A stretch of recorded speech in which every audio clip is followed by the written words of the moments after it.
नमस्कार। आप देख रहे हैं इंडिया न्यूज डिजिटल और मैं हूं आपके साथ साहिल सुया। नोएडा के सेक्टर 93A में स्थित सुपरटेक ट्विन टावर जमींदोज हो चुका है। दोपहर ठीक 2:30 बजे तेज धमाके के साथ 32 मंजिला पूरी इमारत मिट्टी में मिल गई। इस तरह गगनचुंबी इमारत को ढहने में महज 8 सेकंड का वक्त लगा। भ्रष्टाचार की नींव पर खड़ी इस इमारत के निर्माण में बिल्डर और नोएडा प्राधिकरण के कर्मचारियों द्वारा नियमों की जितनी अनदेखी की गई, उतनी ही बड़ी लड़ाई बिल्डर के खिलाफ आम नागरिकों को लड़नी पड़ी। कहानी की शुरुआत होती है 23 नवंबर 2004 से, जब नोएडा अथॉरिटी ने सेक्टर 93A स्थित प्लॉट नंबर 4 को एमरल्ड कोर्ट के लिए आवंटित किया था। आवंटन के साथ ग्राउंड फ्लोर समेत 9 मंजिल के 14 टावर बनाने की अनुमति मिली। जमीन आवंटन के 2 साल के बाद 29 दिसंबर 2006 को अनुमति में संशोधन कर दिया गया। नोएडा अथॉरिटी ने संशोधन करके सुपरटेक को 9 की जगह 11 मंजिल तक फ्लैट बनाने की अनुमति दी थी। इसके साथ ही टावरों की संख्या भी बढ़ाई गई। पहले 15 और फिर इनकी संख्या 16 की गई। 2009 में इसमें फिर से इजाफा किया गया। 26 नवंबर 2009 को नोएडा अथॉरिटी ने फिर से 17 टावर बनाने का नक्शा पास कर दिया। इसके बाद भी यह अनुमति लगातार बढ़ती गई। एमरल्ड कोर्ट परियोजना में बने ट्विन टावरों को बनाने वाली कंपनी सुपरटेक लिमिटेड है। यह एक गैर सरकारी कंपनी है। इस कंपनी को 7 दिसंबर 1995 में निगमित किया गया था। सुपरटेक के फाउंडर आर.के. अरोड़ा हैं। उन्होंने अपनी 34 कंपनियां खड़ी की हैं। 1999 में आर.के. अरोड़ा की पत्नी संगीता अरोड़ा ने दूसरी company Supertech builders and promoters private limited नाम से कंपनी शुरू की।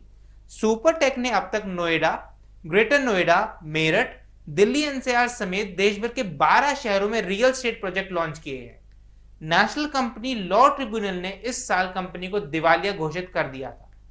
कंपनी पर अभी करीब 400 करोड़ का कर्ज बकाया है।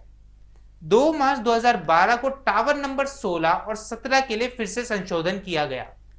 इन दोनों टावरों को 40 मंजिल तक करने की अनुमति दी गई। इनकी ऊंचाई 121 मीटर तय कर दी गई। वहीं दोनों टावरों के बीच की दूरी भी 9 मीटर रखी गई, जबकि यह मानकों के अनुसार 16 मीटर से कम नहीं होनी चाहिए। सुपरटेक को 13.5 एकड़ जमीन आवंटित की गई थी। परियोजना का 90% यानी करीब 12 एकड़ हिस्से पर 2009 में ही निर्माण पूरा कर लिया गया है। 10% हिस्से को ग्रीन जोन दिखाया गया था। 2011 आते आते 2 नए टावरों के बनने की खबरें आने लगी। 12 एकड़ में जितना निर्माण किया गया था, उतना FAR का खेल खेलकर 2 गगनचुंबी इमारतों के जरिए 1.5 एकड़ में ही कराने का काम तेजी से जारी था। अंदाजा लगाया जा सकता है कि 12 एकड़ में 900 परिवार रह रहे हैं और इतने ही परिवार 1.5 एकड़ में बसाने की तैयारी थी। फ्लैट बायर्स ने 2009 में RW बनाया। इस RW ने सुपरटेक के खिलाफ कानूनी लड़ाई की शुरुआत की। ट्विन टावर के अवैध निर्माण को लेकर RW ने पहले नोएडा अथॉरिटी में गुहार लगाई। अथॉरिटी में कोई सुनवाई नहीं होने पर RW इलाहाबाद हाईकोर्ट पहुंचा। 2014 में हाईकोर्ट ने ट्विन टावर तोड़ने का आदेश जारी किया था। इस लड़ाई में UBS तेवतिया, SK शर्मा, रवि बजाज, वशिष्ठ शर्मा, गौरव देवनाथ, RP टंडन, अजय गोयल ने अग्रणी भूमिका निभाई थी। इलाहाबाद हाई कोर्ट के फैसले के खिलाफ सुपरटेक सुप्रीम कोर्ट पहुंच गया। सुप्रीम कोर्ट में 7 साल चली लड़ाई के बाद 31 अगस्त 2021 को सुप्रीम कोर्ट ने इलाहाबाद हाई कोर्ट के फैसले को बरकरार रखा। सुप्रीम कोर्ट ने 3 महीने के अंदर ट्विन टावर को गिराने का आदेश दिया। सुप्रीम कोर्ट के निर्देश पर सेक्टर 93A स्थित सुपरटेक एमरल्ड कोर्ट के ट्विन टावर को गिराने के लिए इसमें 3700 किलो विस्फोट लगाया गया था। इमारत से करीब 70 मीटर दूर रिमोट रखा गया था। दोपहर ठीक 2:30 बजे रिमोट के बटन दबाया गया और तेज धमाके के साथ पूरी इमारत मिट्टी में मिल गई। इसके बाद कई मीटर तक धूल का गुब्बार छा गया। 200 करोड़ से ज्यादा की लागत में बने ट्विन टावर्स को गिराने में करीब 20 करोड़ का खर्च आने की बात कही जा रही है। यह रकम भी बिल्डर्स से ही वसूली जाएगी। मौजूदा समय में इमारत की कीमत करीब 800 करोड़ रुपए आंकी गई थी। ट्विन टावर मामले पर सुपरटेक का बयान सामने आया। बयान में कहा गया कि प्राधिकरण को पूरा भुगतान करने के बाद हमने टावर का निर्माण किया था।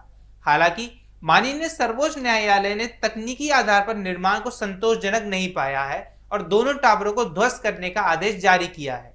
हम सर्वोच्च न्यायालय के आदेशों का सम्मान करते हैं। हमने करीब 70,000 से अधिक लोगों को फ्लैट्स तैयार करके दे दिए हैं। बाकी लोगों को भी निर्धारित समय में फ्लैट्स देने के लिए हम प्रतिबद्ध हैं। ऐसी और अपडेट्स के लिए जुड़े रहिए इंडिया न्यूज डिजिटल के साथ।